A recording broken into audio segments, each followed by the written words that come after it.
Halo semuanya, Assalamualaikum. Selamat datang di pembelajaran kimia organik 2. Lebih menantang, lebih menyenangkan. Saya Nurul Hafizah. Saya Nurul Komariah. Dan saya Yeni Febrianti. Kali ini kita akan membahas tentang pembuatan amina di bagian sintesis dengan reaksi substitusi. Bagaimana kelanjutannya? Ayo disimak.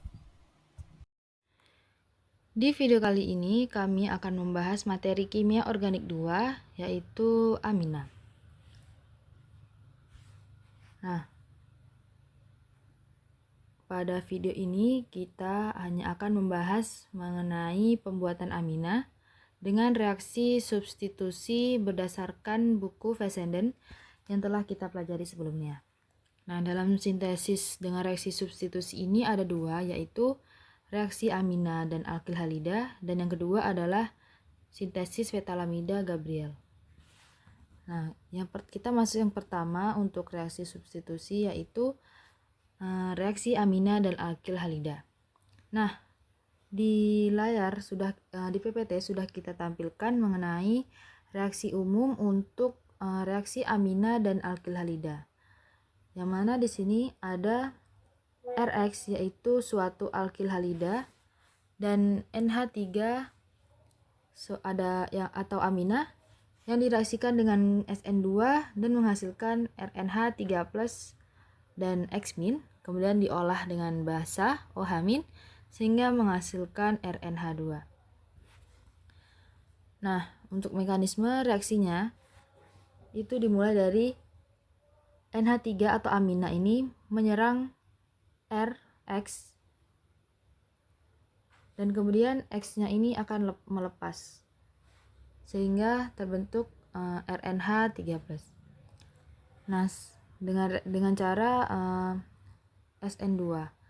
Nah, selanjutnya RNH3+ ini akan direaksikan dengan basa OH- yang mana reaksinya itu OH di sini akan menyerang amina atau H yang berada di sebelahnya. Dan H ini akan melepas ikatannya sehingga terbentuklah RNH2. Nah, baik, selanjutnya adalah contoh dari reaksi amina dan alkil halida. Di sini ada amonia yang direaksikan dengan bromoetana dengan reaksi SN2 menghasilkan etil amonium bromida atau suatu garam amina. Nah, untuk mekanismenya H3N di sini N-nya akan menyerang ke CH2, ke C di bromoetana. Nah, selanjutnya alkil halidanya atau BR-nya ini akan lepas ikatannya dengan reaksi SN2, kemudian menghasilkan H3N plus CH2 CH3Br atau etil amonium bromida atau suatu garam amina. Nah, selanjutnya etil amonium bromida ini akan diolah dengan basa OH- sehingga menghasilkan etil amina. Nah, untuk mekanisme reaksinya O di sini akan menyerang 1H yang ada di NH3 dan N ini akan menjadi positif. Dan 1H-nya ini akan mengikat N. Sehingga terbentuklah reaksinya yaitu CH3, CH2, NH2 ditambah H2O ditambah Br-. Nah, tadi kan kita sudah membahas tentang reaksi amina dan alkil halida. Selanjutnya, kita masuk ke reaksi sintesis ftalamida Gabriel. Jadi, apa sih itu sintesis ftalamida Gabriel? Sintesis ftalamida Gabriel merupakan suatu sintesis yang menghasilkan amina primer tanpa adanya amina sekunder dan tersier. Sehingga dalam sintesis ini hasilnya akan selalu berupa amina primer. Tahap pertama dalam rentetan reaksi ini yaitu adalah suatu reaksi SN2 dengan anion ftalamida sebagai nukleofilnya. Adapun aminanya diperoleh dengan menghidrolisis ftalamida tersubstitusi. Dapat kita lihat bersama di sini ada kalium ftalamida yang direaksikan dengan bromoetana melalui reaksi SN2 di mana ion ftalamida akan mengambil karbon alkil halida menghasilkan suatu N-etil ftalamida. Selanjutnya, N-etil ftalamida melalui reaksi hidrolisis dalam keadaan basa dan dengan bantuan kalor direaksikan membentuk ion dekarboksilasi dan suatu amina primer yaitu etilamina. Sekarang kita masuk ke bagaimana sih mekanisme reaksi pembentukan kalium ftalamida. Adapun yang pertama, ftalamida dibuat yaitu dengan memanaskan suatu anhidrida asam ftalat dengan amonia. Jadi dengan bantuan kalor, asam ftalat anhidrida direaksikan dengan amonia akan membentuk ftalamida. Setelah ftalamida terbentuk, selanjutnya untuk menghasilkan garam kalium kita membutuhkan KOH dalam reaksinya. Jadi, nitrogen yang memiliki elektron bebas akan mengikat kalium yang berikatan dengan OH- sehingga hasilnya membentuk kalium ftalamida yang terstabilkan oleh resonansi. Begitu juga OH- yang berikatan dengan K akan menarik hidrogen alfa yang berikatan dengan N membentuk H2O sebagai produk sampingnya. Setelah kalium ftalamida dibuat, imida direaksikan dengan suatu alkil halida. Nitrogen yang memiliki elektron bebas akan menyerang karbon alkil halida. Kenapa sih bukan oksigen yang menyerang karbon alkil halida? Nah, alasannya karena nitrogen itu lebih nukleofil daripada oksigen sehingga yang menyerang karbon alkil halida yaitu nitrogen bukan oksigen.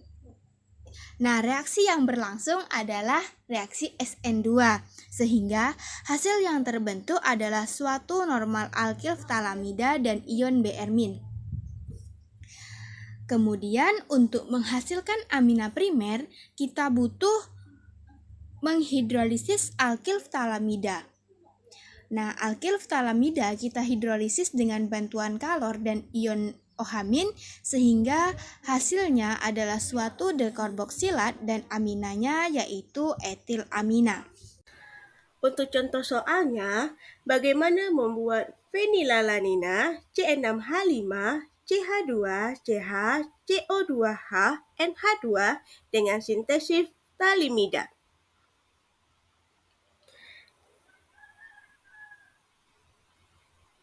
Yang pertama, kita harus menentukan reagennya itu apa untuk membentuk fenilalanina. Nah, didapatkan reagennya adalah C6H5 CH2X dengan CH, CH, COOH, NH2, yang mana senyawa ini berasal dari ftalimida dan bromomalonat.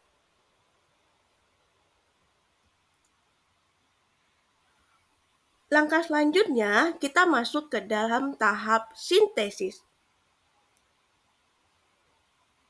Dalam tahap sintesis itu, yang pertama kita mereaksikan ftalimida dengan bromomalonat.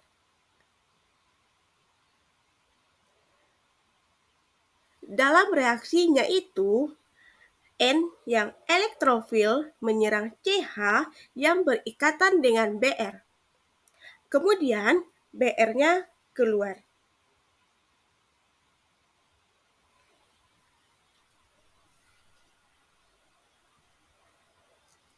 Menghasilkan limida malanoat.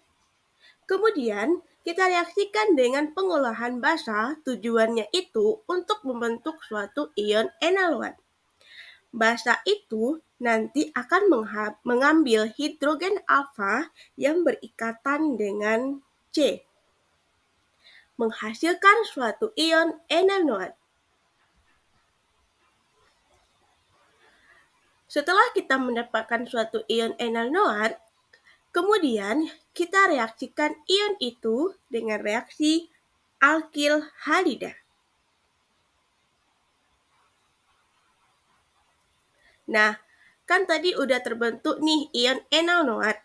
C-nya itu kan punya elektron bebas. Sehingga C yang memiliki elektron bebas itu menyerang CH2 yang berikatan dengan Cl. Cl ini sebagai halida. Cl itu akan keluar sehingga reaksi ion enal NaOH itu nantinya akan berikatan dengan CH2 C6H5 yang tadinya berikatan dengan klorida. Menghasilkan reaksi ini. Selanjutnya, untuk menghasilkan produk, kita perlu menghidrolisis senyawa ini dengan H2O dan asam. Selanjutnya dengan ion OH- yang nantinya akan menghasilkan senyawa sintesis dengan produk ditambah dengan CO2. Untuk contoh soalnya, Bagaimana? Sangat mudah bukan? Semoga dengan video penjelasan ini membantu teman-teman semuanya untuk memahami kimia organik, lebih tepatnya di materi pembuatan amina. Terima kasih telah menonton. Jangan lupa like dan subscribe-nya ya. Oh iya, ditunggu komentarnya. Sampai jumpa. Bye-bye.